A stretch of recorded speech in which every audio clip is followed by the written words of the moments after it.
waiting for them to turn on in the back. Or just You have- tell 'em. Do you have the rest? Because there's a bunch of notes associated with it. Oh, yeah, the footnotes for it. I just got that section. Yeah, that'd be great to see them. She's pointing at you, Jane. Jane. Would you like me to run off the notes? That would for be everybody really else? helpful, so we know what they are. Give me just 2 minutes, I'll be right back. Okay. Well, thanks. We got to get Jason to come to.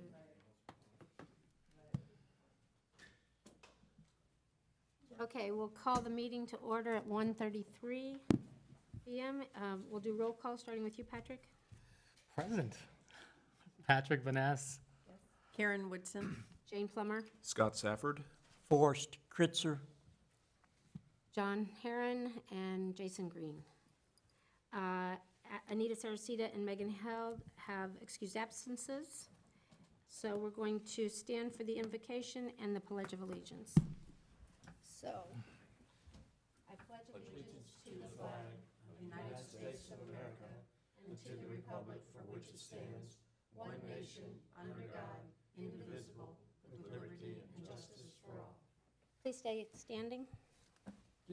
The Heavenly Father, we appreciate and are privileged that we might live here at Fort Myers Beach and to do the work that you would see us to do, that we might better our community. We're thankful for our staff and what they do, and we pray to give them the direction and the words of wisdom that they might direct us in the proper way. We ask you, we got this in this meeting. In His name we pray. Amen. Amen. Okay, I'd like any corrections or changes to the minutes? Anybody have any correction? Anybody want to make a motion to approve? I'll motion to approve the minutes as they stand. I'll second. Karen and Forrest, all those in favor? Aye. Passes 5-0. And so we now have the public hearing. Who is going to, Swear in. we got John? All right. The following item on the agenda is quasi-judicial nature. As a result, the evidence testimony presented will be under oath, so all those who are going to provide any testimony this afternoon, please stand and raise your right hand. You swear to tell the truth, the whole truth, and nothing but the truth? Witnesses have been sworn, and at this time, it would be appropriate for each member of the LPA to disclose any ex parte communications you may have had with regard to this particular item. Okay, Patrick? None? I had a drive-by and I had a brief conversation with Mr. Hellman. I also had the same this morning, or this afternoon. Go ahead. Drive-by. Just drive by. Okay. So who's going to present first? Staff, well, the applicant, under our rules of procedure, is going to present first, then staff. Okay. Would that be you? Yes.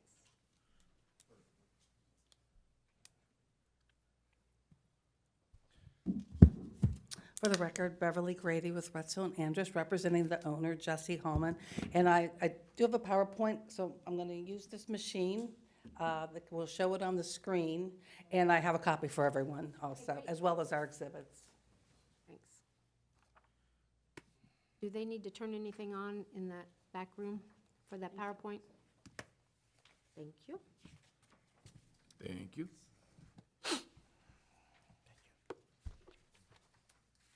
Thank you.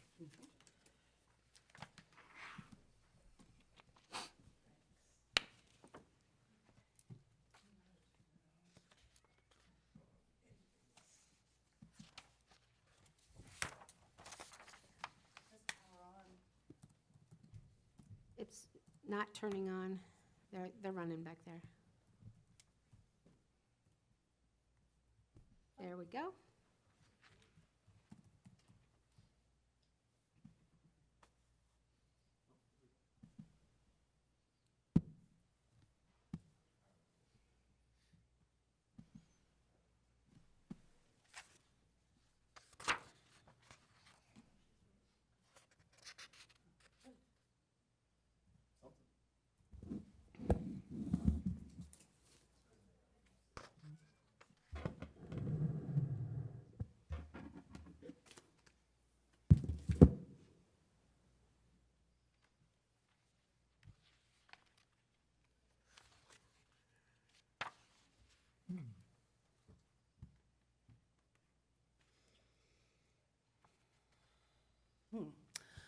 So I'm not sure how, other than to turn it on.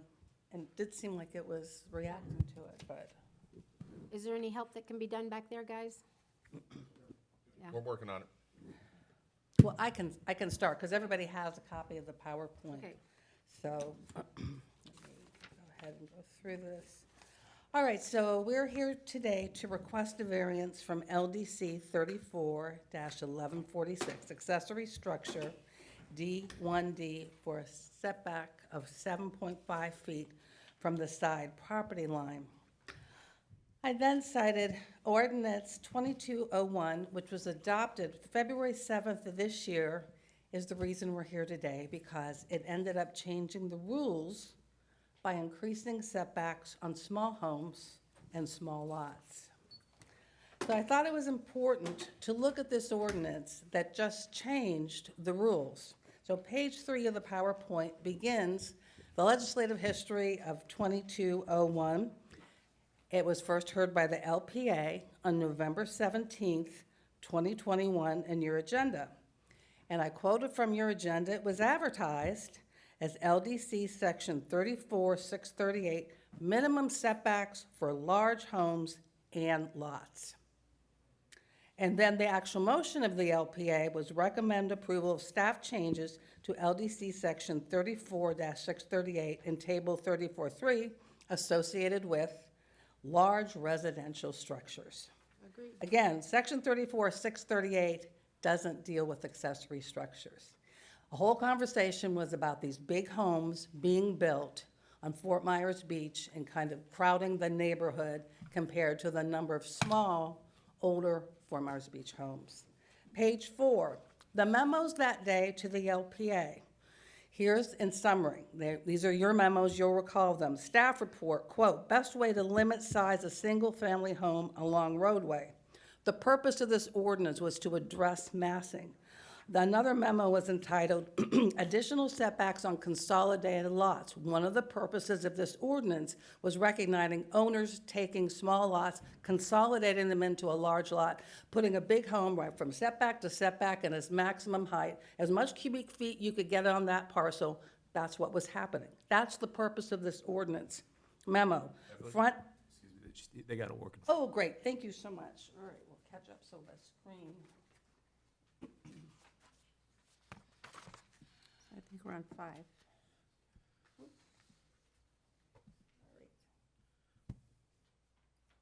I'll go to page 4 on mine. All right, the last memo is front setbacks for residential structures over 65 feet in width. That's the home that's over 65 feet in width on the roadway. So council's first reading was on January 10th, 2022. Ordinance 2201, minimum setbacks for large homes and lots. Again, that's how it was advertised on the agenda. I quoted from that staff report to council, that staff determined the best way to address what town council, sorry. I have hearing aids and it rings in my ears. Oh, that is a problem. Town council seemed to be interested in, which is limiting the size of a single-family home along the frontage of a roadway, which was simply to limit the length of the facade along the street frontage. This approach is often referred to as addressing the massing of the structure along the street frontage. There was no public comment at this first reading because you're regulating large homes in large lots. The minutes of the council's first reading, and I summarized, but I'm handing out as one of the exhibits, the actual minutes of that meeting. Quote, not many lots affected by the changes. Add restrictions on size of massive homes. There was no direction to staff to change the setback on average or small lots or small homes. There was no public comment at the first reading. And I will file those minutes. All right, page 7.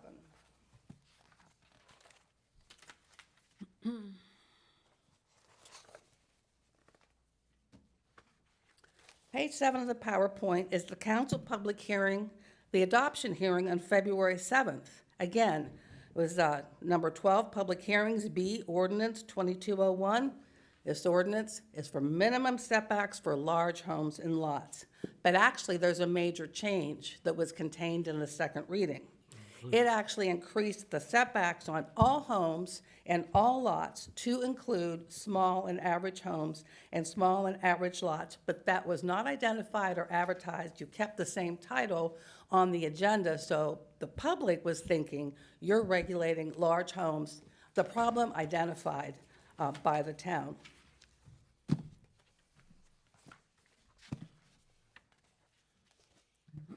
Page 8 is quoting, if you look at the LDC 34-1174 accessory setbacks, which is why we're here today, that actual code section was one, never changed. That actual code section for accessory setbacks was never discussed by the staff, not by the LPA, and not by the council. The side setbacks for accessory structures are merely referenced that you go back to the section you were changing, having the same setbacks as principal structures. So accessory structures are not the problem. They're not part of the purpose. Big homes filling every bit of space on a lot from side to side to height. That was the problem that the town was addressing. So let's talk about this parcel. We're going to review 292 Ohio.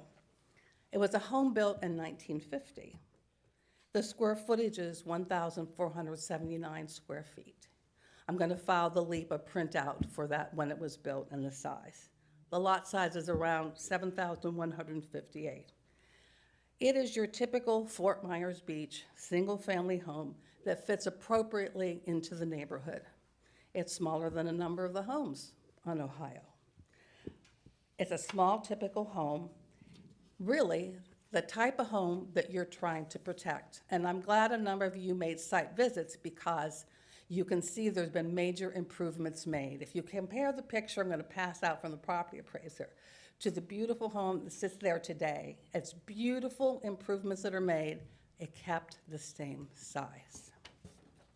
So let's look at the neighborhood. All right, this is the plat. It's in Gulf Bay View subdivision plat.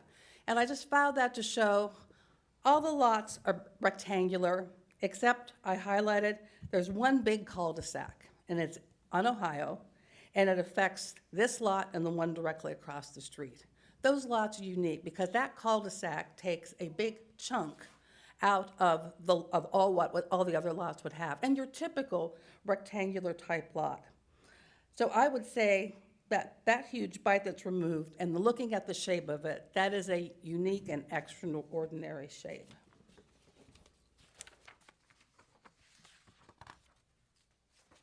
The next slide, this is the site plan. So it's to show you, and we've added some dimensions, but just to clarify, it's approximately, because of that cul-de-sac, the house is off-center. In order to be more effectively meeting the street back, it was placed on the right, looking at this diagram, the right side of the lot, leaving a huge side setback. And so the unique placement of the home to effectively try to meet the street setback is another extraordinary criteria, leaving a huge side setback. There was a comment by the staff about the pool in the rear. You can see the wood deck. That wood deck is 16 feet from the seawall, and there's a 5-foot setback that only leaves 11 feet, which is not large enough to place the pool in the rear. And there's much more room on this unique side yard.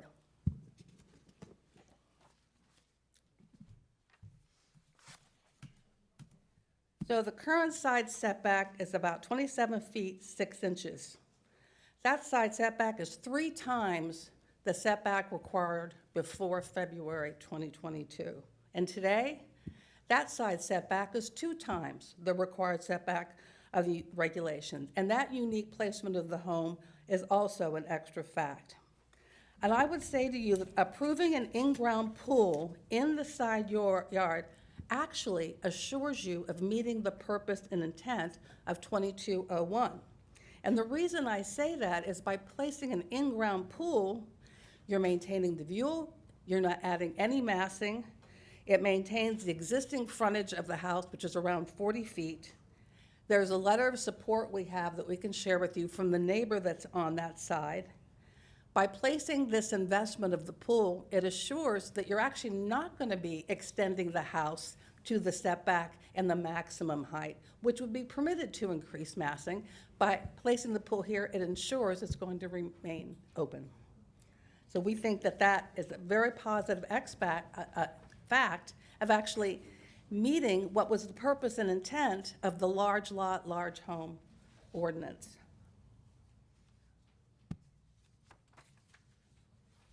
We would respectfully submit that when you look at accessory structures, especially those at ground level, they should be encouraged. That the design of the site layout placed the house on one side of this unique lot to achieve the setback, and it should be recognized the in-ground pool preserves the purpose and the origin of Ordinance 2201. If you look at the lot, the depth on the cul-de-sac sides is only 79 feet. The placement of the cul-de-sac actually usurps the rectangle shape, making this an extraordinary condition.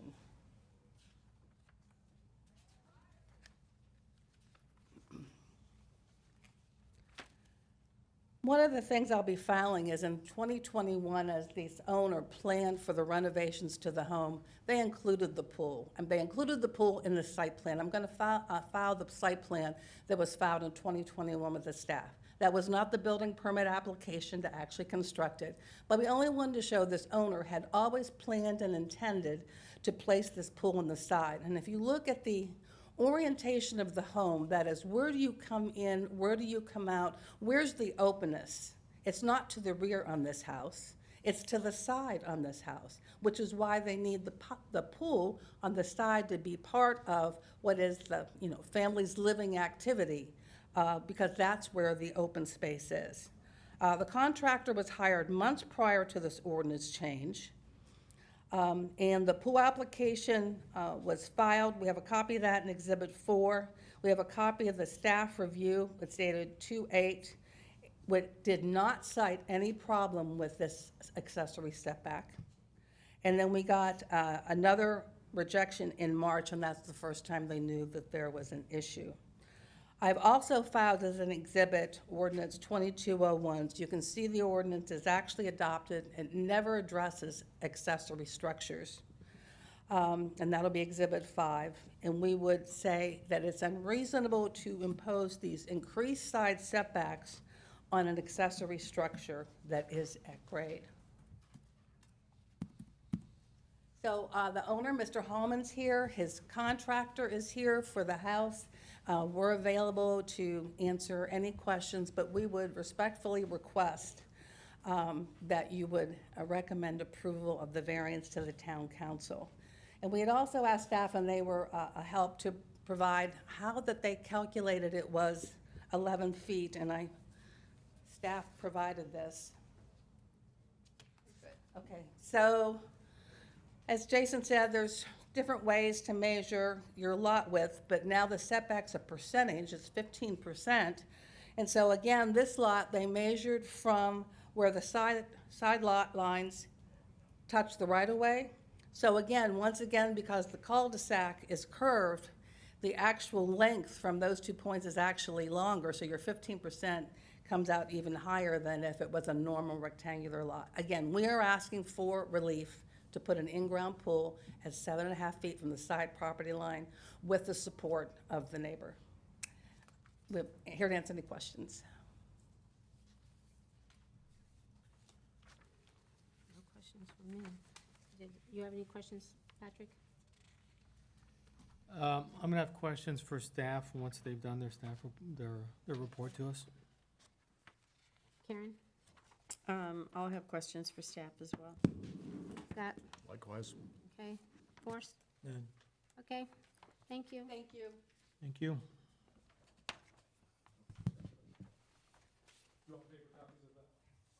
We got it. Oh, okay, perfect. Jason Green, Community Development. Try to cover some of the items and probably explain a little bit differently the way Beverly has explained some of these items. Just as a reminder, the change that she's referencing in the setbacks to percentage The reason why it's applicable on the site is because waterfront lots, side yard setback has to meet principal structure setbacks, okay? Over a year ago, in 2021, there was also a change to the setbacks prior to this, which increased those side setbacks to 10 feet for lots of this width. So the reality is what she's talking about, the difference in the measurement of 11 versus 10. It's a foot difference based on that change. So the 2201 didn't make a significant change to the required setback. Their variance was required regardless. So if we're talking about 2.5 versus 3 feet, that doesn't appear to be a significant difference. The need for the variance and the justification are required either way. So I just want to kind of explain that difference. With this lot, it would have required a variance last year, no matter what, based on where they're placing it. Does everybody follow that? Okay. So the measurement, yes, so the measurement that she's showing is the way that it's written is because our town code requires the measurement of width of a lot to be done 2 different ways, and it's based on whether it's pre-83 or post-83. And so that's where essentially that 11, we basically round down or round up to the nearest half foot, and that's where the 11 came from. But again, it's almost a moot point in my mind because it was required before this code change to be 10 feet, and as I just mentioned. So staff reviewing this, and based on the information provided, as you can see in the staff report, recommend denial. New construction, typically we take that approach, but also this property has some room in the rear yard. A lot of times when we see these variances, it's beachfront properties where the structure is pushed all the way to the EC line.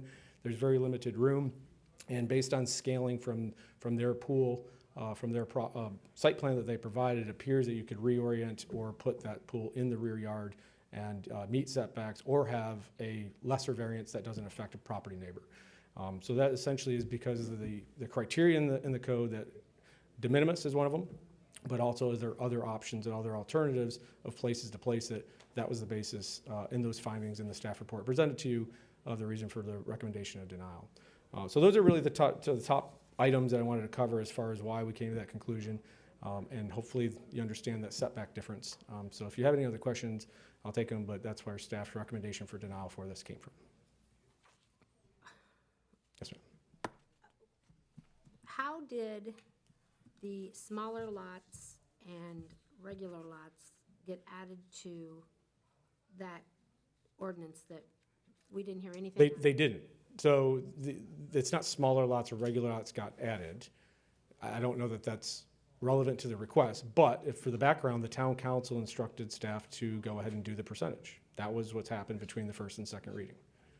That was a town council direction, and that's why the ordinance got modified for the second to include that. So it went from affecting very few lots to affecting almost every single lot on the island. Well, it does affect everybody if it's a percentage. Yeah, I believe that there's a percent, there's a number, there's a width that it doesn't, right? There's a number that it was any lots below whatever the number is, 75 feet, are effectively governed by the 10 feet. If you do the 15%, it's basically the same as what it was. And then yes, larger lots over that size are Over directed. 70 feet? I believe it's about 75 feet, whatever the 15% works out to be 10 feet, yes. And this property is 70 feet. 70 feet versus. And it is an irregular lot because it has the Cul-de-sac. cul-de-sac in the middle. No, the way you measure it measures out to be 75.5 based on the code. And you called this new construction. It's a new construction of a pool, but that is not new construction on that property. It's not like they created the It's situation. It's still new construction.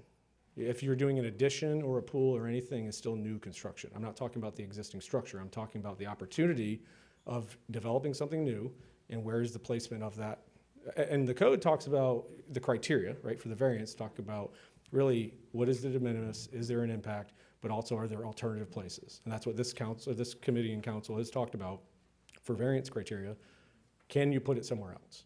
Well, but if you put it in the backyard, you would have to first calculate where the dead men start to be able to, for the seawall. And then you have the house structure and the concrete. I mean, you would have to have it underneath the house.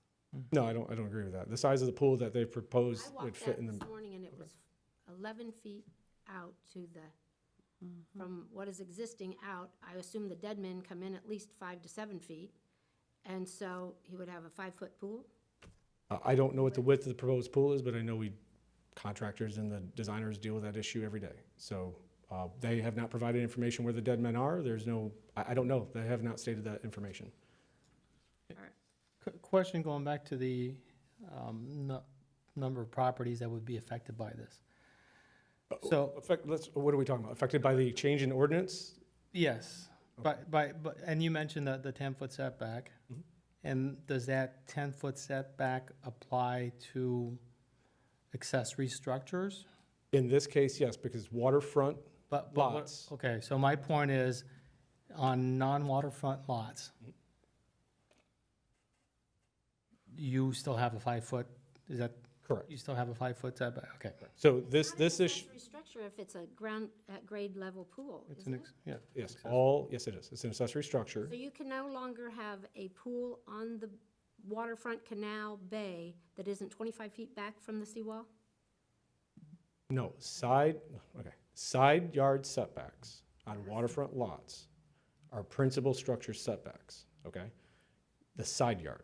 So when you have a waterfront lot, the side yard has to be what is ever required of that lot for a principal structure. And over a year ago, it was changed to 10 feet, from 7.5 to 10 feet. So in that case, that would have required to meet a 10-foot setback. Today, based on the percentage, it would be 11. If I may, you know, you all have heard a lot of different stuff, okay? And I am informing you as your attorney that you're required to follow what the code says in determining whether or not to grant this variance. As I understand it, based upon the staff report, based upon the application, what they're seeking is a side setback variance, not a rear. So what the rear might be is not relevant for consideration because they meet it. What they're asking for is a side setback variance, whether it applies to their lot, 100 lots, or 5 lots. That is what the code is. And so the criteria in the land development code is set forth in the staff report as to what the applicant needs to demonstrate in order to be entitled to the requested variance. That is what needs to guide you in your deliberations based upon what you've heard here today.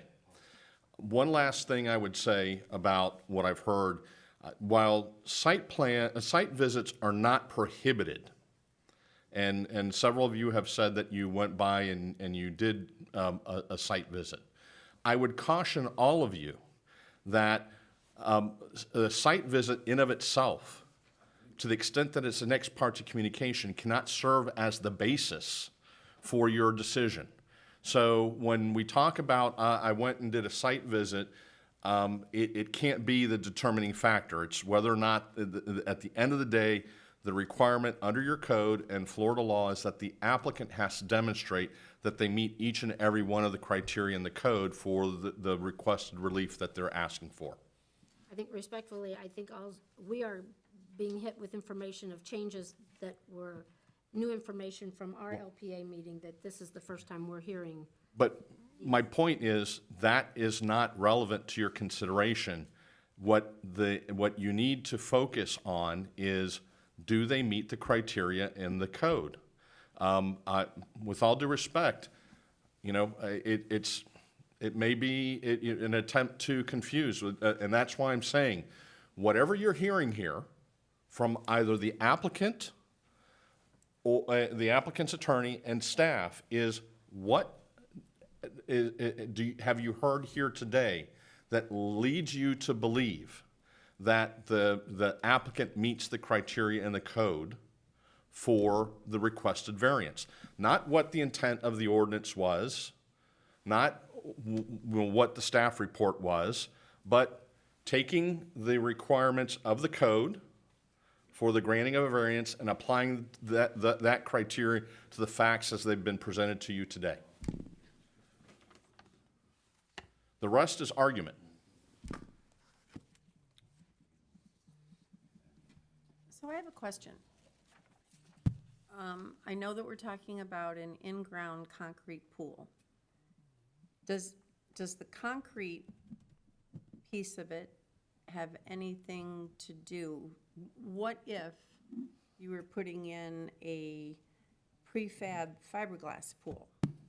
Would there be anything that would change because of overall, you know, So I'm gonna, pervious, that kind of thing? sure, or- I'm gonna answer your question where I think you're asking, right? So, because we get this question all the time. So the pool itself is what the setback is from. So there's been a lot of confusion over brick pavers or concrete slabs or other things that go around the pool. And I think I've said this in previous meetings, that's not the setback. If it's an elevated deck or something of that sort of a structure, then there's a setback to it. But putting pavers down like a walkway or around the pool structure itself is not where the setback is measured from.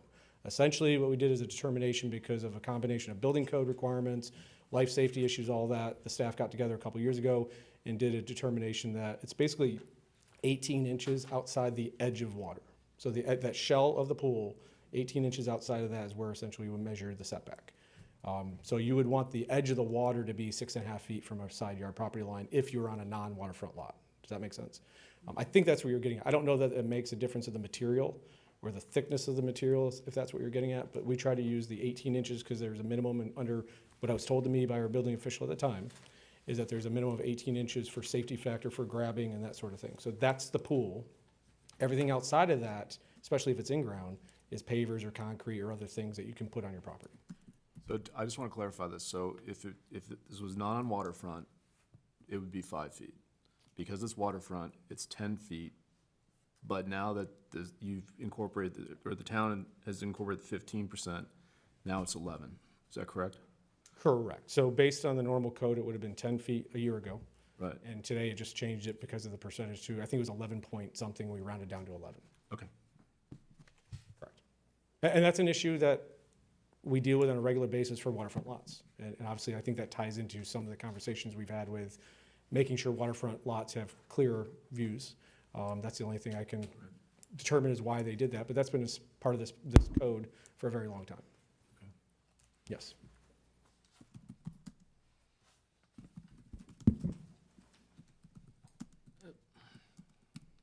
I've got a few things going through my head here. I'm not going to use this as a basis of any kind of decision, but I am surprised that there were changes made from the LPA to what was finally adopted. I should have kept an eye on it. I will go back and revisit the minutes as to how things change, because I think we felt that the intent was, for larger houses. But with that said, that's not going to be any kind of basis for my decision. The 10 feet does apply.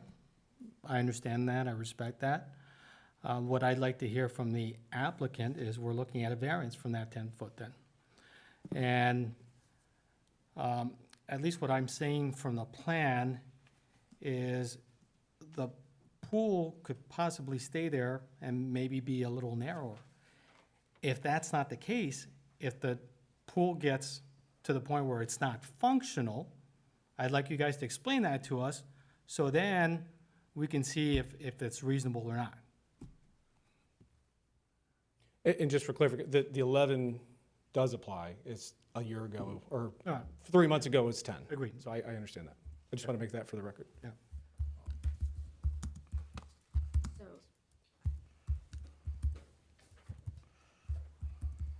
Are you ready for me to respond? you can go ahead and well, was there any other questions for staff? Anybody have any other questions for staff? Forrest?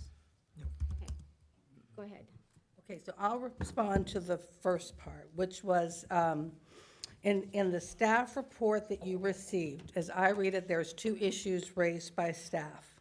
On their page 3 of 4, they raised, under finance inclusion, A and B. They raised whether this lot and with its home met the criteria that they have to be exceptional or extraordinary conditions inherent in the property. So I'll address that. And the other question they raised an alternative that the pool could be put in the rear. So that's why I had addressed that. I think we have provided evidence between showing you the subdivision, the impact of the cul-de-sac, the size of the lot, and showing you the site plan, how the house had been oriented on one side of the lot to meet the setback, providing an exceptional side open space, that this is an extraordinary condition compared to the rest of the scheme of the neighborhood. We also provided a testimony as to why it would not fit in the rear yard. There's an existing deck that's 16 feet from the canal. There's a 5-foot water body setback that only leaves 11 feet, and that is not, we respectfully submit, a reasonable pool. I would also tell you, I filed the ordinance that council adopted. It is Exhibit 5, so when you get a chance to look at it, I'm reading the same setback increase applies to non-waterfront lots. Again, that's not applicable to the variance, but you have the ordinance, part of your record to review. I'm now going to ask the owner of the contractor to address the actual, how this pool would fit and why we need the variance. For the record, would you state your name? Yes, Jesse Hallman. I am the current owner of 292 Ohio Avenue, and I appreciate your time, everybody. First question here, sitting here listening to this. Now, you got to take me as a layperson. I hire a experienced pool contractor, design, buy engineers, do everything. And the experienced pool contractor tells me that the side setback in Fort Myers Beach is 7.5. But I'm hearing from Mr. Green today that a 10-foot setback was adopted somewhere. So why wouldn't my experienced contractor know this? Why would he leave me to the impression that I can have a 7.5 setback, but Mr. Green is saying, no, it's 10 foot. Why doesn't my contractor know that? That's the question I want to raise first. Maybe I have a problem who I selected. He's not up to date on the rulings or ordinance. I wasn't up to date on this ordinance of 10 foot. The only reason I found out that I was rejected was I got a rejection letter. Actually, I got 2 rejection letters. First rejection letter was because I didn't have 25 feet marked on my plan from the street. 2 days later, 4 or 5 days later, I got a rejection letter saying, oh no, we have this new rule in place now. It's 15% of your total width. So I was totally confused. So I had to reach out for Ms. Grady here and help me understand. I shouldn't have to go through this every time to understand what's going on because I can't decipher it. So how does this affect me? It affects me greatly, mentally, financially, all over, and it's just not right, I feel. But anyhow, how does a pool affect me in the back? It affects me immensely because it might as well just buy one of those lap pools because you're gonna have a narrow-looking little strip of water. And the same goes for the side yard, where I only have one neighbor who is in complete agreement with me to allow me to put a pool there, 7.5, which she's under the impression is the setback, as well as my pool contractor and everybody else, but now it's 10 foot. So I'm fairly confused. It's 11 foot. So just for a point of order to the gentleman so he understands, it was February of 2021 that the setback changed from 7.5 to 10. Now, in February of 2022, it changed the percentage, so. So how for the does my contractor? I can't answer that question for you, sir. That's what's confusing me. I hire somebody and they're giving me bad information.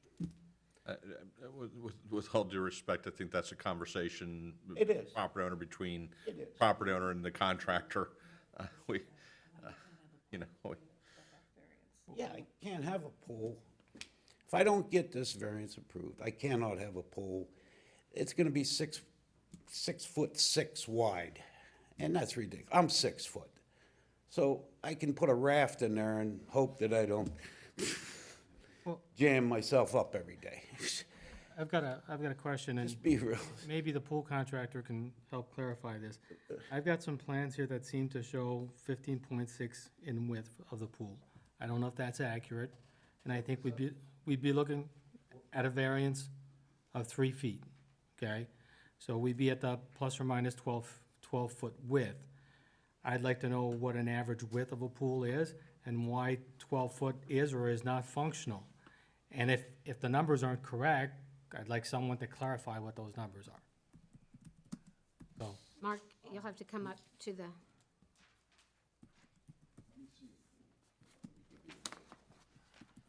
Mark Ludvigson, 281 Ohio Avenue. I'm not the actual pool contractor. I'm a neighbor and a contractor on this beach, and been going through his headache since 2020.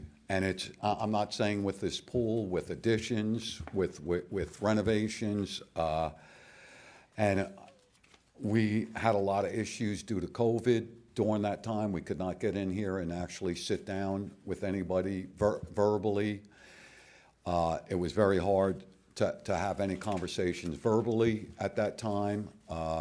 It was email, it was days, weeks went by where issues were not. We were gonna lift this home up at one time.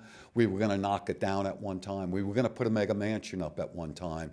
And the setbacks that were created due to the cul-de-sac said the house was gonna be a rocket ship.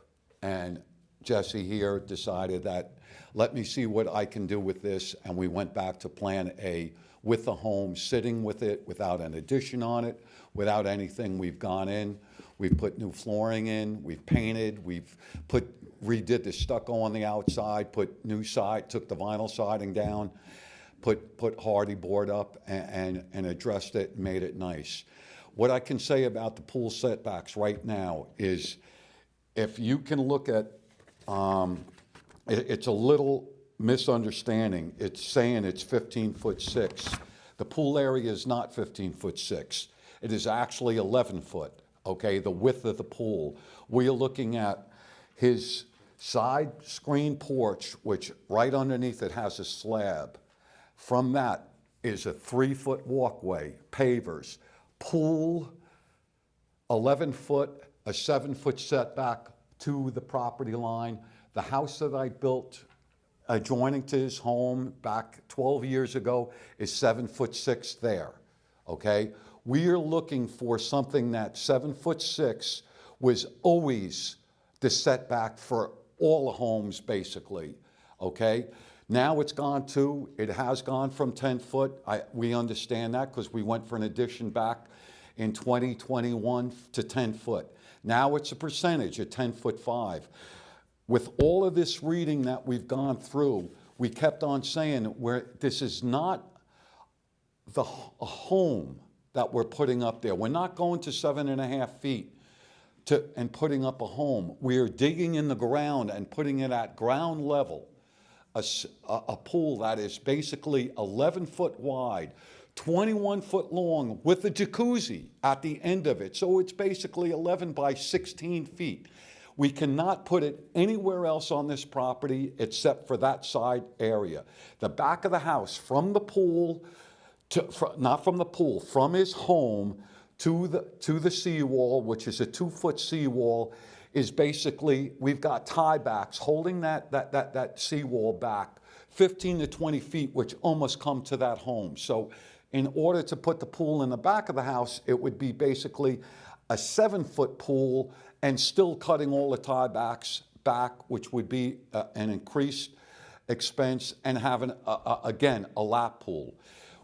If we were to go to the 10.5 feet, we would basically have a lap pool. He's not looking for a lap pool. What we're asking for is 7.5 feet, which used to be, which you probably, when you read through, you did not actually even agree to this 10.5 feet for a pool structure. You're saying it as a contractor, I can't put my house at 7'6" anymore because we don't want mega mansions, or for whatever reason that there is. I'm assuming we brought it in, we're looking at height, and we're looking to keep, we're on postage stamps.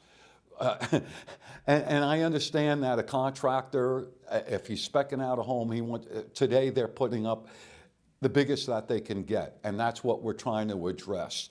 Not a pool that sits, 2 years ago, every pool was 7.5 feet.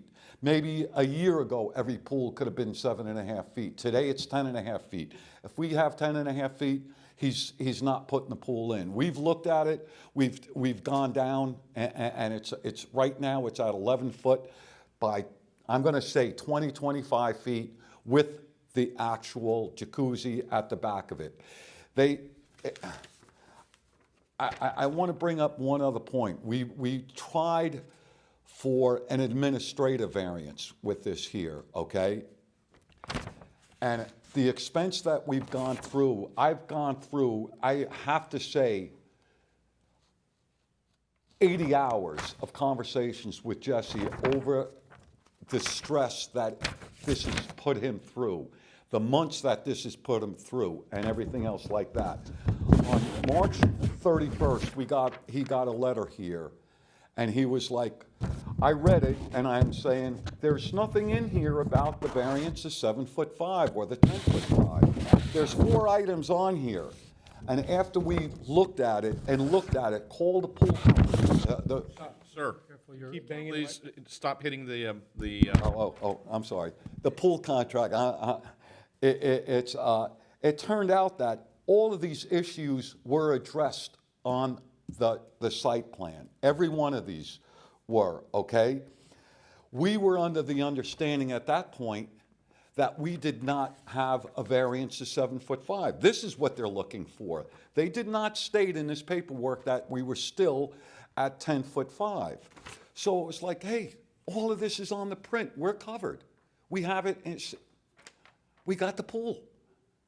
To find out 2 days later, after calling and trying to verify what was actually happening with this. Oh, no, you still have the 10'5", and yes, we found this on the print, you're okay with this. I can't say the word, he got scared. I have to get an attorney for this now. And while I appreciate the history, and I certainly empathize, we can't base our decision on what happened, what was discussed. We have to look at the code. So what I'd like to ask staff then is it accurate to say that with this new setback, you're looking at a sub 10-foot width pool? Is that accurate?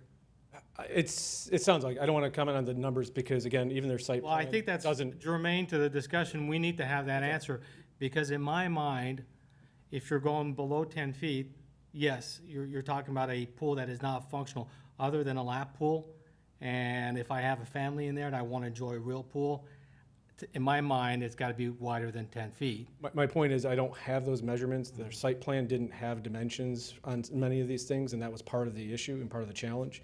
And I was just asking him what that dimension was of the pool itself.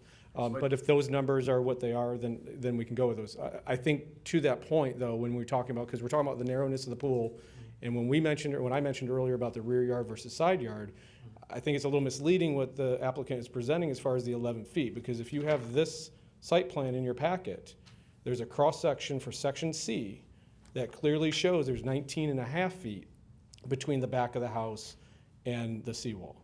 So based on their measurements of that cross-section, they've chosen to put stormwater in there.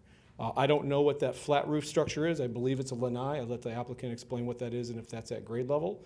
But my point is there's a substantial amount of room, greater than what's being presented, in the rear over to the upper right side. So I want to make sure that that's clear to the record too, that it is not just the 11 feet. Yes, they're cherry picking where the deck is and the shortest point on that left side, but it's the right side that has a substantial amount of room. And you can see that on cross-section C if you pull this page up of their site plan. It'll show you the measurements for that.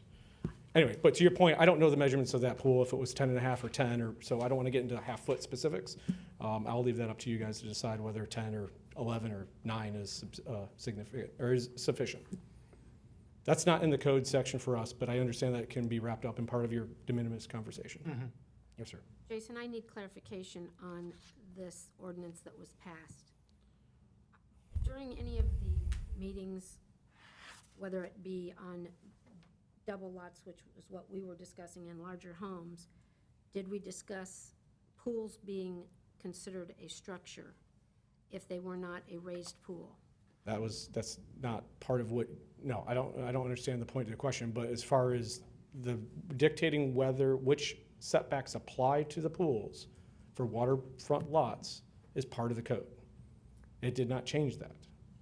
Okay, I am, And it's a 10 versus 11 situation, and that part of the code was not addressed and changed. The part of the fact that waterfront lots and principal structure setbacks apply has been part of the code for a long time. well, the principal structure is way off the setbacks and back. That's why they're requesting to put the pool on the side lot.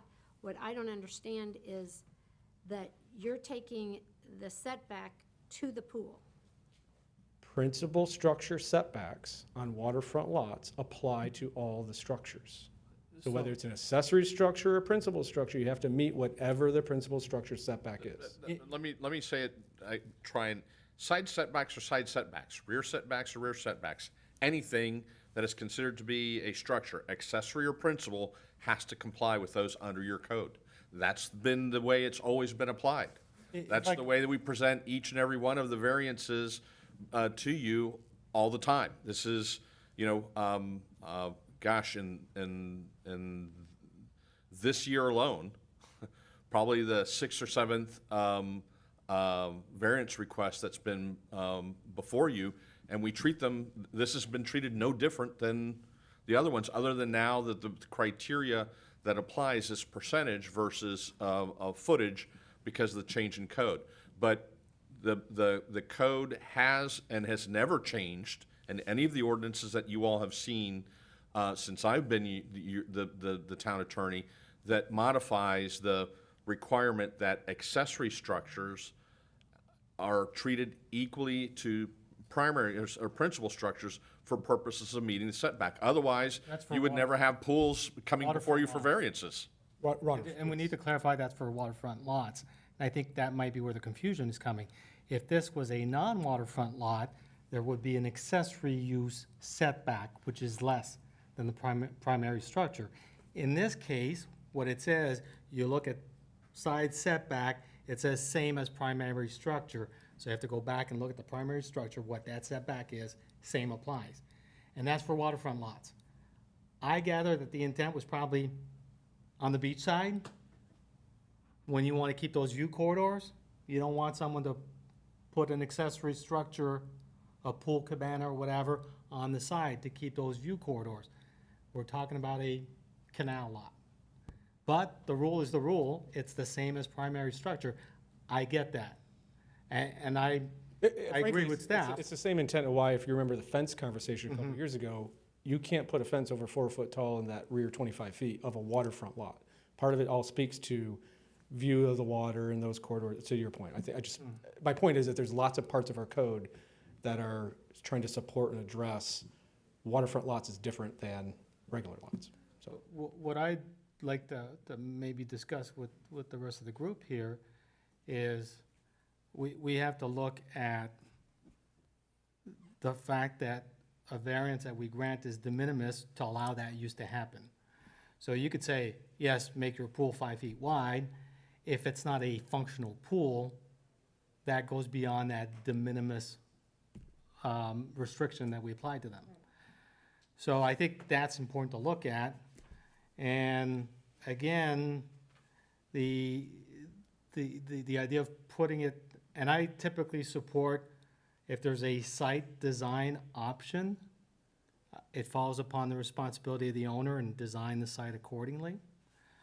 So I think we need to look at this de minimis issue, and if we are using the rest of the lot for functional purposes that are needed, such as water management, then, in my mind, it does, by code, we are allowed to grant that variance if we think that reducing it to whatever the width would be is too much of a reduction.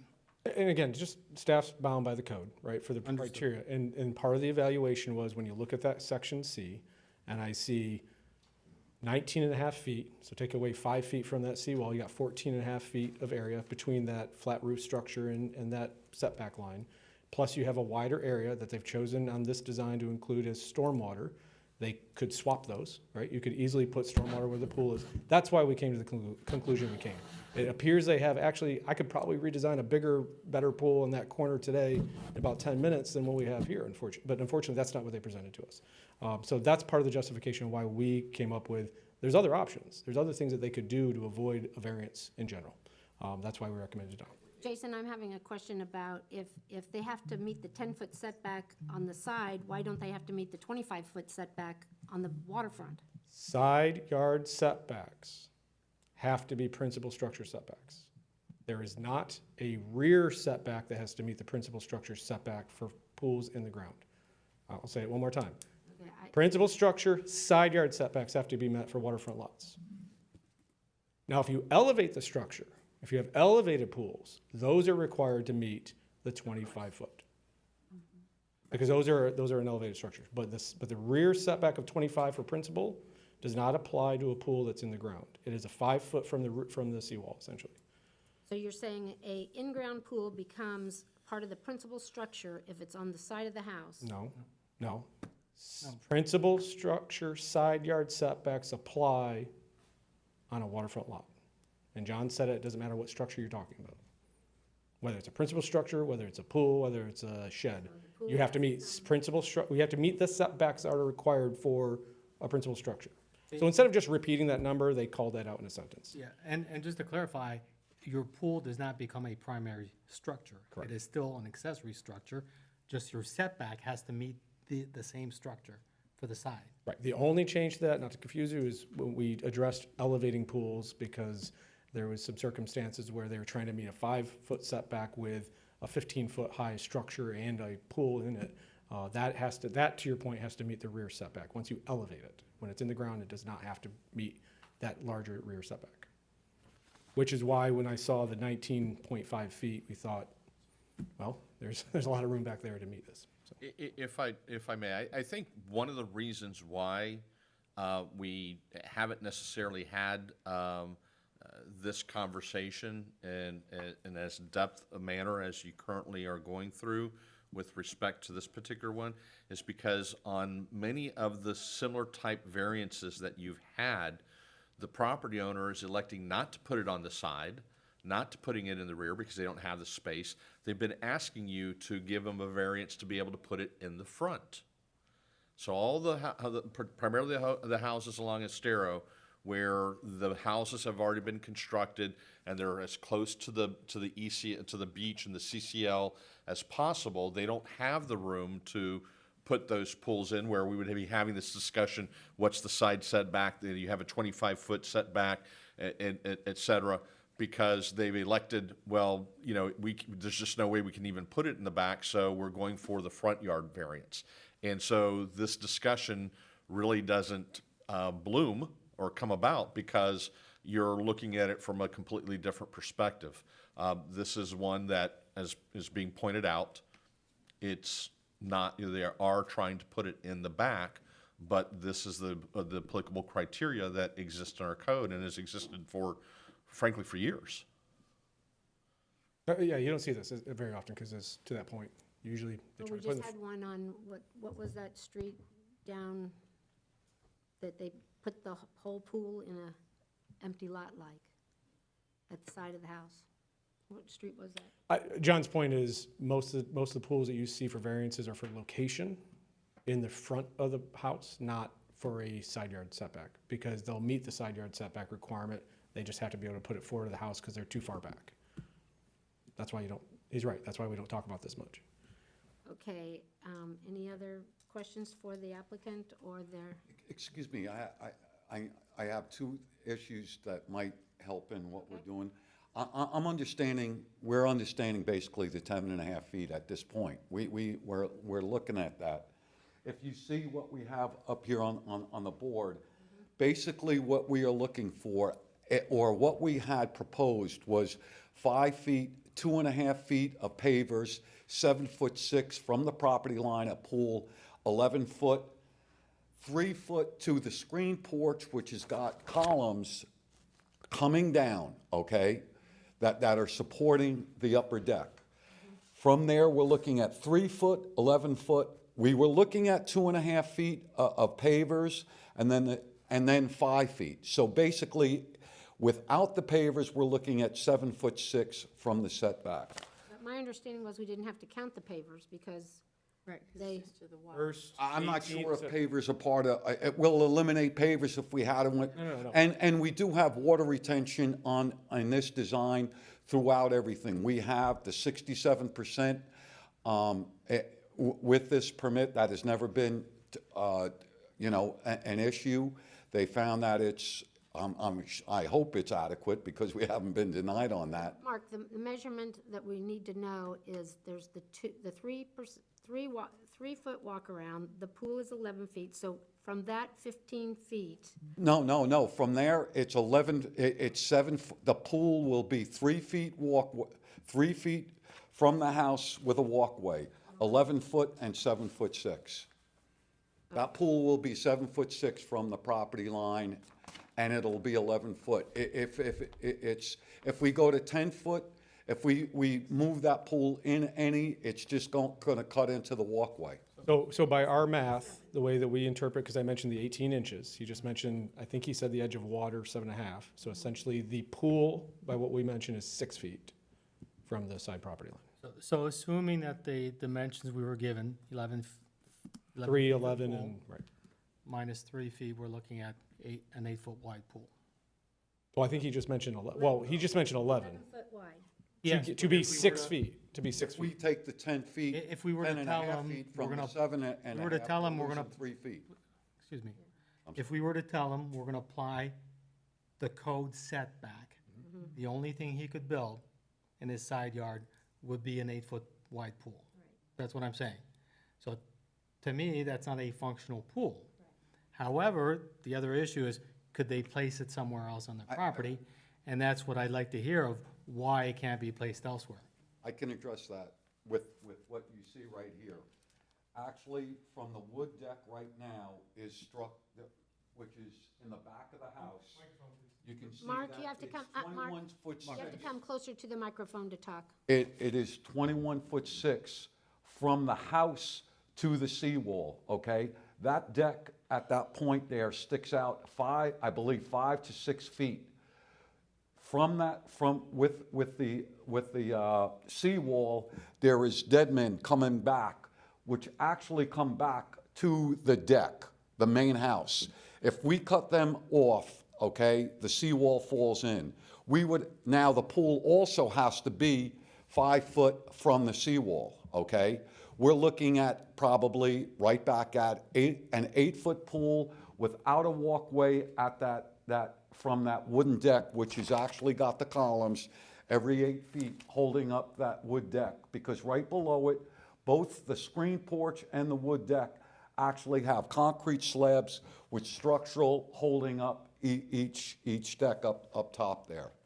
So the actual only place to put that pool is on the side. We've looked at it.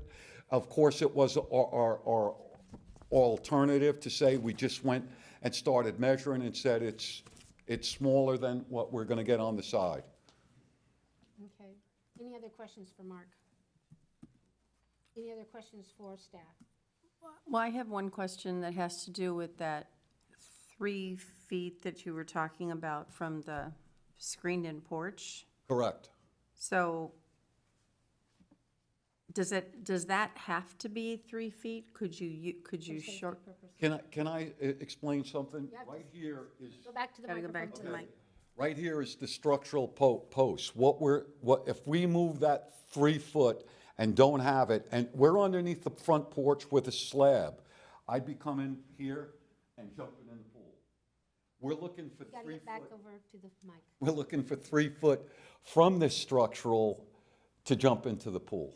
And that's, And we'd be taking the integrity out of all of these columns that are actually holding up the side porch. Yeah, I believe there's, I don't know the number. I've been told by the building official previously that there's a number in building code that you have to be careful of. I don't know what that number is. It probably depends on the, and that's what your door width is, so that, they have to be careful of the sidewall of the pool being within proximity of the footer and all that, but we don't know what those numbers are. okay, Mark, I appreciate it, thank you. So We I have got- to bring, Jane, I've got one more question for staff. So testimony we heard, does staff have any concerns or objections to what they've presented as to the ability to get any closer to the seawall? It looks like we've got tiebacks, and I don't know where those tiebacks And- are, and frankly, I mean, no offense, but that never comes up until somebody doesn't want to have to put a pool there, so. well, but So I don't know what they are or where they are. I take him for his word for it. no, I know we design and we work on sites with tiebacks, and yes, typical seawalls have tiebacks. Sure, and we have a substantial amount of pools with 5 feet within a seawall. Yeah. So every lot's different, and if tiebacks are there, they're there. I can't argue that point. Okay, this is a public hearing, so we'll close this to come back to public comment. Anybody here to speak on this case? Okay, close public comment, and we'll bring it back to the board. So, comments? I know that when my seawall was affected, they could not come in and put in, my pool starts the structure at 5 feet. They had to put beams in from the water 10 feet to come up to my seawall from the water because they couldn't come in without affecting my pool. So that was the only way to handle that. So I do know that they come in far on the sides of my pool where they put them in the ground, but in front of my pool, they had to put 10-foot beams into the ground. So I do not believe they could put that pool in there and have anything but a, 6 or 7 foot pool. Well, let's look at the criteria. Do we feel they have met the criteria? Is it exceptional? The lot itself is exceptional because it has the cul-de-sac and the way the house had to be put in based on the cul-de-sac taking up a corner of their lot away, so you can't just put it in. I mean, if they had been able to put the house in this way, widthwise, they would have room on the front or the back, but they had to put it in sideways. So it is a unique situation. Does it, anybody else have comments on the criteria? Do you think that it meets the criteria for a variance?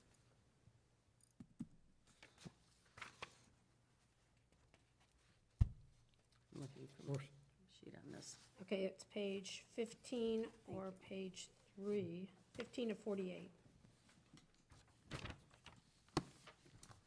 The first one is, are there exceptional or extraordinary conditions? I believe there is because of the lot and the design the house had to be put into. The conditions justify the variance, the result, the action of the applicant. The house was there when he bought it, and instead of tearing it down and making a mega mansion, starting all over with a clear lot, he has to work with what he's got. The variance granted is at minimus. Well, 11-foot size pool is, I think, rather minimus.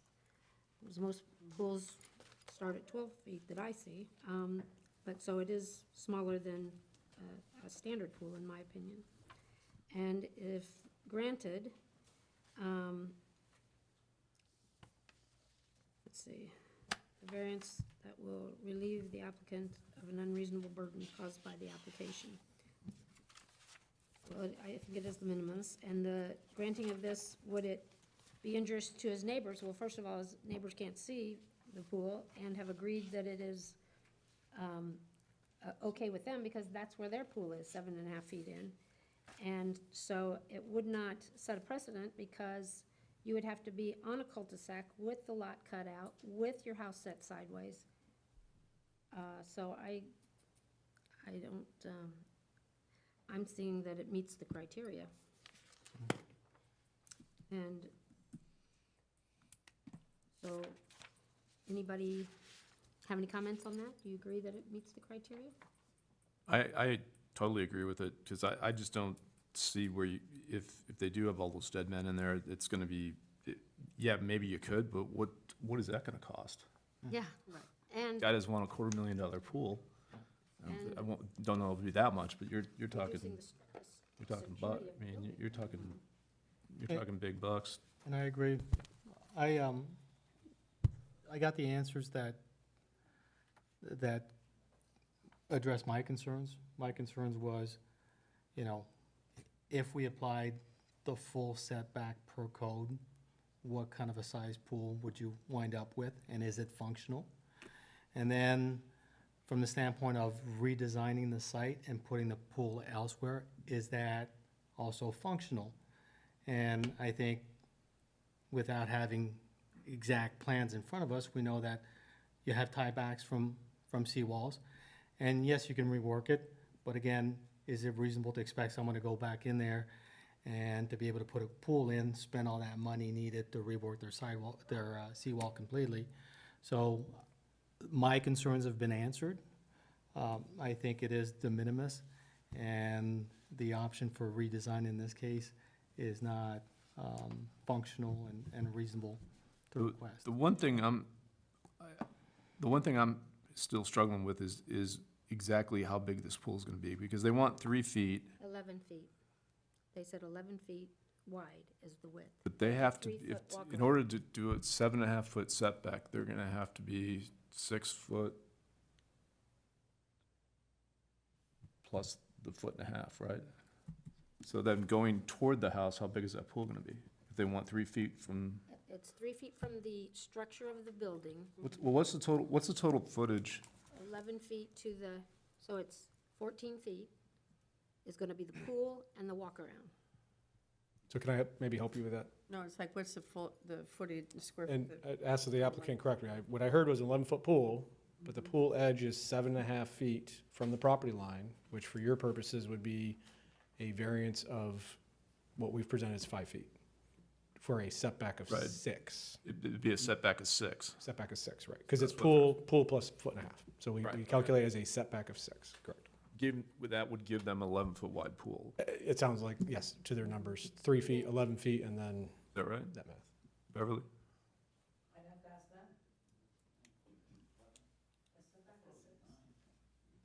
So, and then they could still have pavers on the other side of the pool because it's not structural. That's You mean on the property side? of the fence side. Well, I mean, obviously the site design, stormwater, they have to fencing around the pool, all that stuff will dictate the rest of it. Right. So you're not asking for a 7.5 foot, you're asking for 6 feet. Because, Technically correct. Correct. So that's why we try not to get bogged down in the amount of the variance, whether it's 5 feet or 4 feet or 7 feet. It's really, where does it end up being? What is the distance from it? So for our math, it's 6. that's, okay, Even though physically, the water's edge is, according to them, 7.5. 7.5. Correct. right, okay, got it. Okay, is But anybody- technically, it'd be a 6 foot, if Right, we so- decide to grant the variance, it'd be 6 feet. Right, so just be clear, let's do, if you do this and make your recommendation, mention both. So it's a variance of approximately 5 feet for a setback of 6 feet. It'd be 6 feet for 7.5 feet. Setback. You want to mention the setback that you're allowing it to, Right. but a variance always is about what the change is. So we can say approximately 5-foot variance for a setback of 6 feet. That way it won't get confused. Okay, you're going backwards. Okay. Yes, Yeah, got it. Anybody correct. ready to make a motion? Go ahead, Patrick. Go ahead, Patrick. Hey, Was there any more discussion? Anything else, anybody? No, I mean, This, and it's a private, I understand it's private ownership, it's not a rental.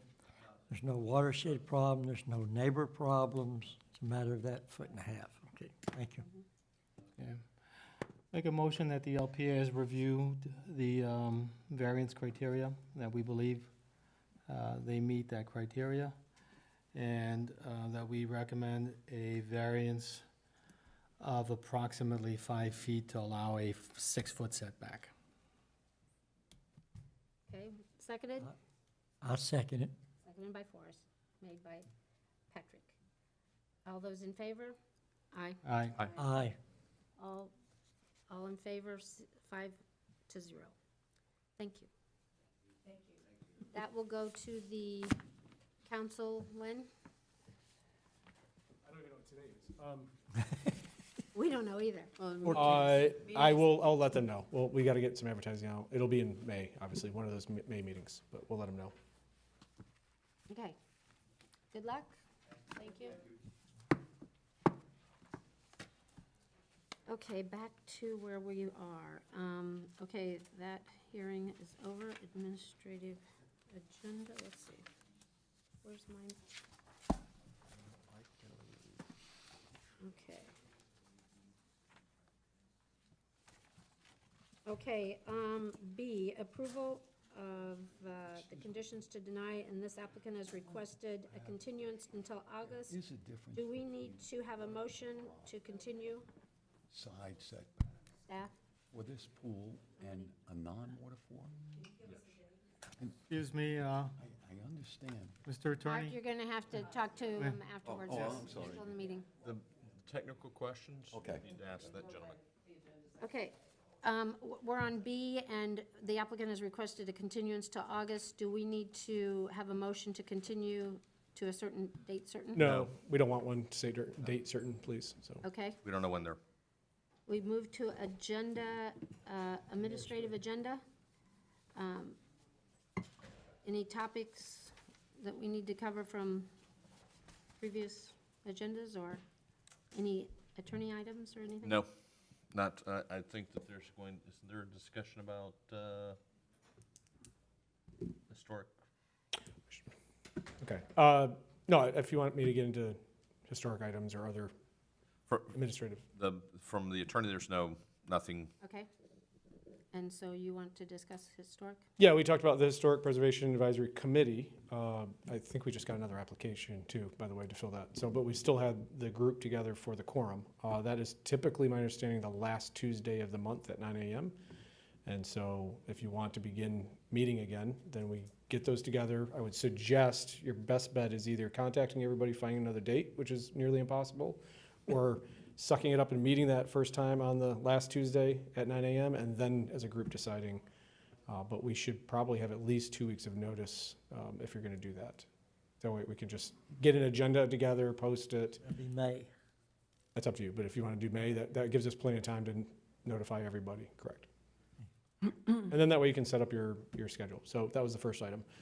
Second item is what I would like the LPA or the Historic Preservation Board to discuss is there's not a formal process of historic recognition applications going to the committee. It comes to you. It's your responsibility as a Historic Preservation Board to review those.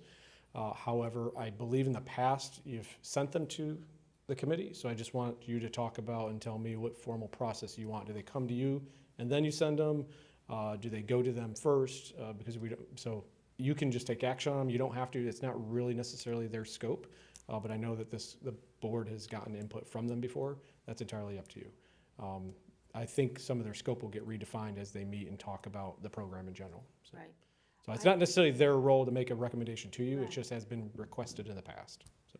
Well, I think if there's an issue with a property or something, then we could send it to them first. But basically, since we are the active historic committee, that it should come to us. Then if we have a question or something on it, then we could send it to them for their comments. But otherwise, we just send it on so that they know what we're doing.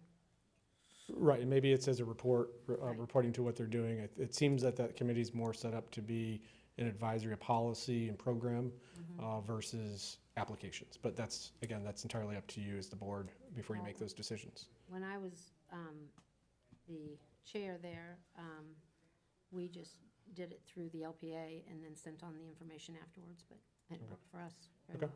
Okay. I would also encourage you, maybe encourage the committee to talk about what that program looks like moving forward. I would like to try to request some budget money funds to do some historic preservation efforts. I don't think that the program is working to its fullest, obviously, not just with the committee itself, but the code of what it spells out. So I think that's something that we should look forward to with your support to try to do that. All right. But I think the committee needs to decide what they're gonna do Yeah, first. let me know when that first meeting is so I can get you all the stuff. That's what I was just saying. And anything else? No, Scott, do you have a bunch of paperwork and records that maybe we Yes. don't have copies of, that we have to have copies of? I can make a note and would you like me to give it to Forrest or give it to you? I would just bring it to the clerk's office. We need, is it all digital, or is it paper, or is it? I believe the key document is that spreadsheet with all the properties on it. That's kind of like, Anything that was done outside of just in the meeting, let's make sure we have it. that was done outside of me. That one lady, I can't recall her name, but she painstakingly went through every property, a list it, and so I'll try to get that to you. Technically, there's no public record of that, other than a discussion about it at the meetings, so let's make Wow. sure we have that as part of the public record. Yeah, you guys would need that. Yep, absolutely. I've got everything in a file, so let me Okay. go through it and I can bring it down to the clerk or bring it to you. Yeah, and we'll make sure it gets scan or insert, whatever, yeah. Okay, yeah, sure. Okay. And I've got I'm still the administrator for the Facebook page, so I can give you the administrated. I don't know, I knew there was a Facebook page, so, okay. Yeah, All right, yeah, we've got a Facebook page. We've got 300, 400 followers. there we go. So just for clarification, this is before my time, is the LPA part of this historic? The LPA is Is. the Historic Preservation Board. Okay, That board has asked for and been granted the right by the council to have a committee help assist it. Now, Okay. again, the Historic Preservation Board is the authorized body to make votes and decisions about historic preservation items, not the committee. The committee's been used in different ways over the years, but it sounds like when Scott was chairing that it was historical research and trying to get momentum on more active use of this program. So that's probably what they should stick to in recommendations of, we want to do this, we want to do that. How do we get this program more involved? How do we get structures actually designated versus recognized? I don't know if we've been over that before, but that's a whole nother conversation. Right now, it's just recognition. I'll just do it briefly. The dates, plaques that go on, they come before you and they get a date plaque. That's basically saying we recognize that this structure is dated approximately this date. It doesn't change anything, do anything, protect anything. It's just a recognition program. I personally would like us to get more involved in the designation efforts. That's why some of these structures go away, if we could do that. But I think the history on that, Scott, that's getting property owners and that to be involved is a challenge, so. Yeah, there's a lot of money too. Well, there's a lot of work to get that done. I mean, you can do it as a community, you can designate, I'm doing some historic preservation in other places, so I've done that before. There's a lot behind it, so it would be nice to do some of that. Okay, LPA members and items and reports. Patrick? Nothing to report, just a brief discussion about where the conversation went today about this issue of large homes, large lots, and how things change at the council. What I'm gonna do is I'm gonna go back and look at those minutes, and the only question I have is, was this change directed by council, and was it intentional? Or did it kind of get mixed up in the shuffle, and next thing you know, we wind up with a code that's a little different, and that may not have been the intent? Because for all non-waterfront lots that are above 67 feet, we now have a greater setback. Huge. Yeah. So my lot is a little greater than 67 feet, and I knew I had 10 feet. Now I realize today that my setback is a little more than 10 feet. So I just, if that was the intent of council, so be it. They make policy. agree. But I think we need to figure out It doesn't, the process of how this happened. if this is the minutes that are, Well, I think the other thing too is I think maybe we have to revisit it, because just with this case, we were always focused on beachfront, bayfront homes. right. This is affecting canal homes, which every home on the island. It's not the intent. every home on the islands, well, not every home, but there's quite a, Yeah.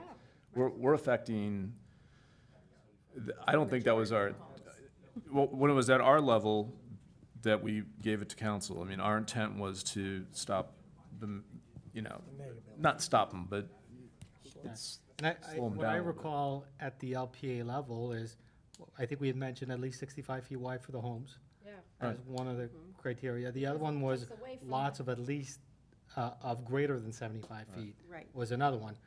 And by all means, council may have decided to go a different route. We just make a recommendation.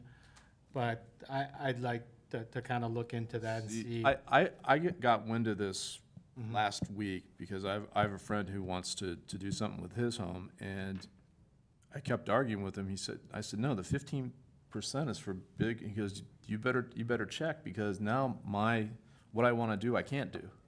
So on a 50-foot lot, are those affected? No, 10 50% feet. of that would be less, so it's a minimum of 10 feet, Would be or any lot- 15%.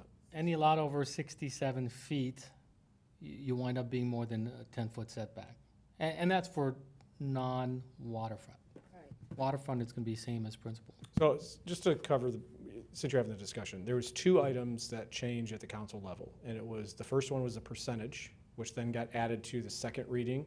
And the second item you already voted on last meeting and is going to the council for, I think, second reading Monday, was the 7,500 square foot footprint limit. So those 2 items got discussed and modified and changed from your original review at the council level at the first reading. So those are the 2 things. So if you remember, the 7,500 square foot limit had to be pulled out because it was a change in use. We were adding special exception process, that had to be advertised differently. That's why they didn't run with the percentage to the second reading for that part. So that got adopted, and then we're back doing that 7,500 square feet. But those are the 2 items that changed primarily at that first reading. So And I can tell you the history behind it briefly, sorry to interrupt you, but the original discussion about 2 lots or more, basically staff had come up with another number. We didn't want to go back and change something that happened a year ago when we added the 7.5 to 10 feet.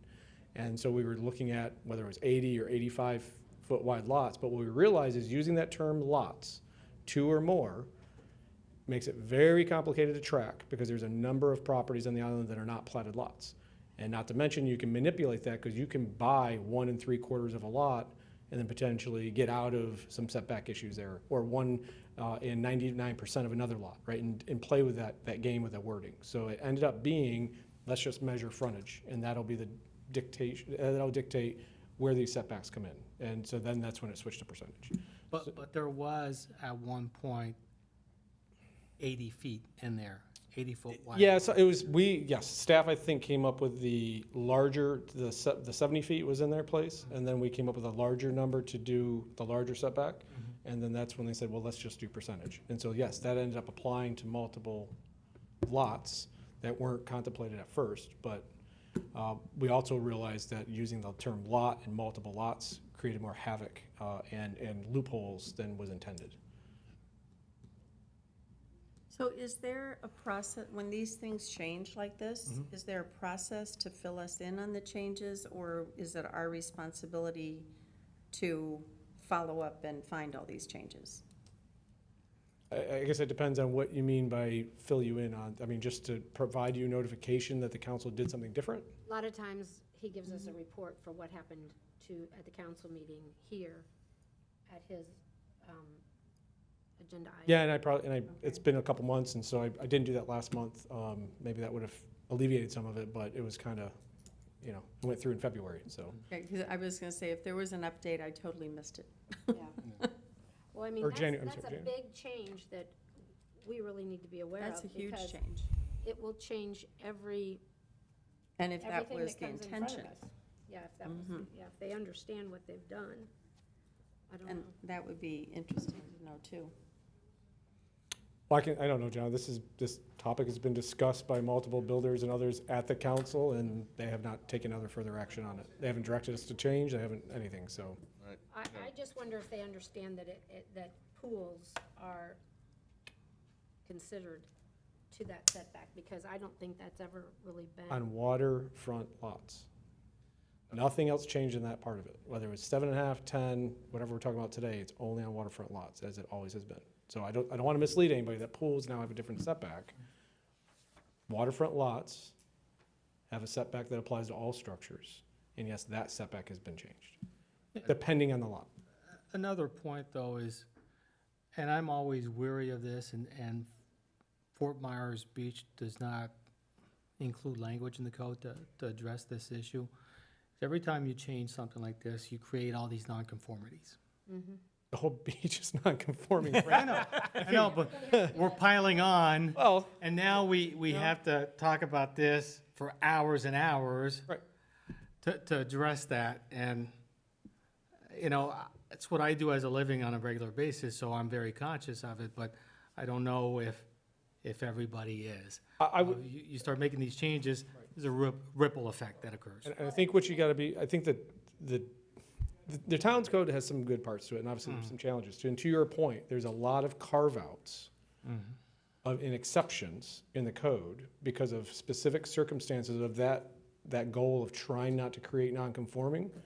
when it was adopted, but at the end, it did create everything as essentially as non-conforming. So it didn't do what it was trying to do in that respect, and and so we've got to go to 5, 6 different places in the code, say, well, what's the exception here? And it actually ultimately doesn't achieve anything. So I'm more of everything's non-conforming is non-conforming, call it legal, if it was legal, and move forward with. And if I could make an observation, I understand exactly what you're saying, but I think what this community, like many other beachfront and otherwise communities throughout Florida, some of which I've had the privilege of working for, because the concerns and the issues that you're talking about are not unique to Fort Myers Beach. What ends up happening, I think, is that an area incorporates, after it's been significantly built out, like Fort Myers Beach and some other beachfront communities I've had that I've worked in, and that community develops a comprehensive plan, and in fact, part of, or the impetus to the incorporation is, the character of our community is changing. And we want to take control away from those bureaucrats at the county and take local control and preserve our community character. And that's, the beach bungalows, an abundance of smaller lots, many of which are already built out, and a recognition, years later, that all of a sudden the area, the community, has become popular with people who are coming to retire, build second homes. In some instances, the second homes, are financed through vacation rentals, and in some instances, because of the marketplace, they're buying multiple lots and building very large homes.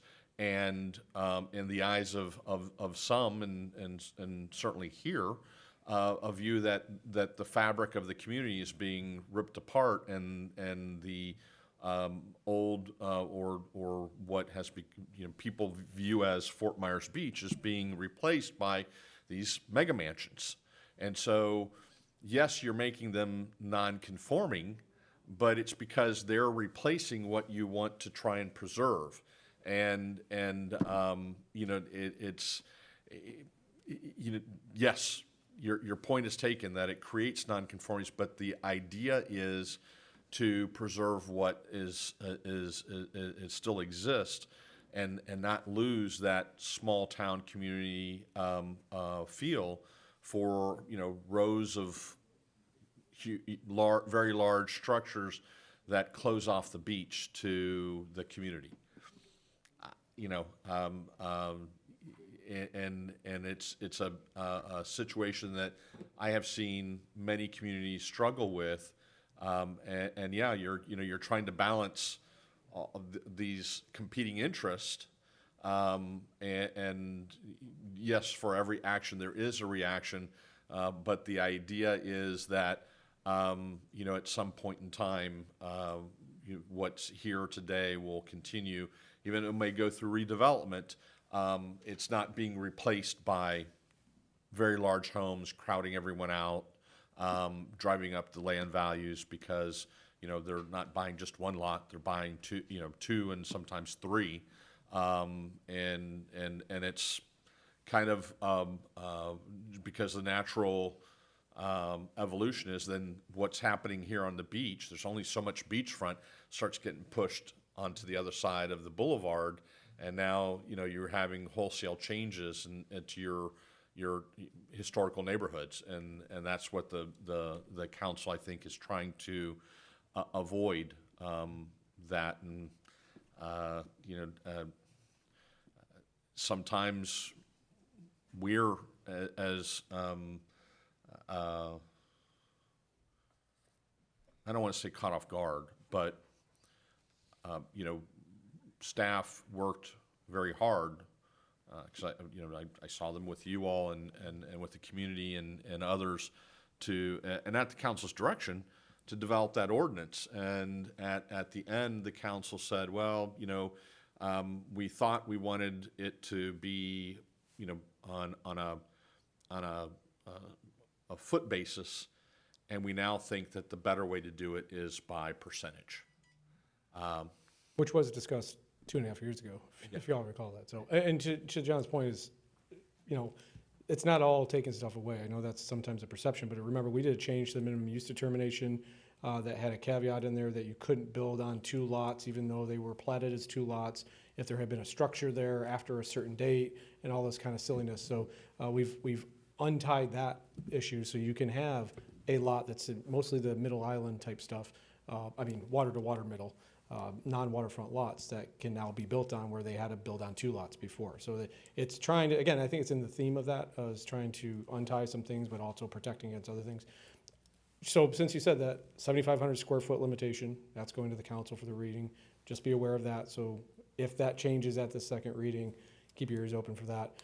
And to the point of the discussion with some of this corner lots, we are in the process of drafting some language and trying to create some changes, and maybe, I don't want to use the word flexibility, but trying to create some alternatives to the way the corner lots are treated now. Not because of the percentage necessarily, they needed it to be addressed anyway, but also because of the percentage. So it's the math is still the math, but the way that they're measured, what is a front, what is a rear, what is a side, that has to be addressed because it's very confusing in the code. So that'll be like that third phase, so to speak, of what's coming next, kind of tied in with this soon, hopefully May and June, I hope. We'll see. Thank you. Yep.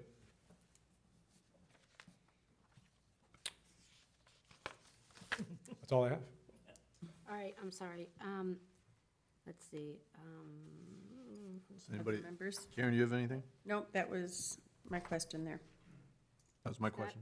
Okay, I don't have anything else either. Okay, so anybody want to make a motion to adjourn? Oh, wait, when's is the next meeting on schedule? May 10th? I believe so. Yeah, we haven't thought about changing that yet. And I would, There's other things here. I hope so. And we will, either May or June, we'll have the CIP come before you to make your recommendation for the 5-year CIP so that they can include it in the budget for the council in August. Got a couple items that weren't able to make this meeting, so there'll be some things on there. Now that you bring it up, I'm glad I did. I think last time we had the CIP come before us, we had a request to get a breakdown of what some of those broad items are, so we have an understanding of what those capital improvements are and where the money's going, a little more specifically than just the broad item of what the projects might actually be. And I think you're talking about more of a description of what the project is. Yeah, or just this is the line item, which includes A, B, C, D, or. Okay. Right. Yeah, I mean, we're trying to get there. I mean, there's a couple communities that I use as a model for that, and it's very detailed sheets. It's tied into the spreadsheet, that's tied into the bigger system, and you change a number here and it changes the whole thing. Ideally, that's where we get for consistency, but they've got, whether it's a concurrency related item, whether it's, you know, a not yes or no kind of thing, in descriptions of it. We're trying to get there, yes. So just to make sure, it's our next meeting is scheduled for 9 a.m. on May 10th.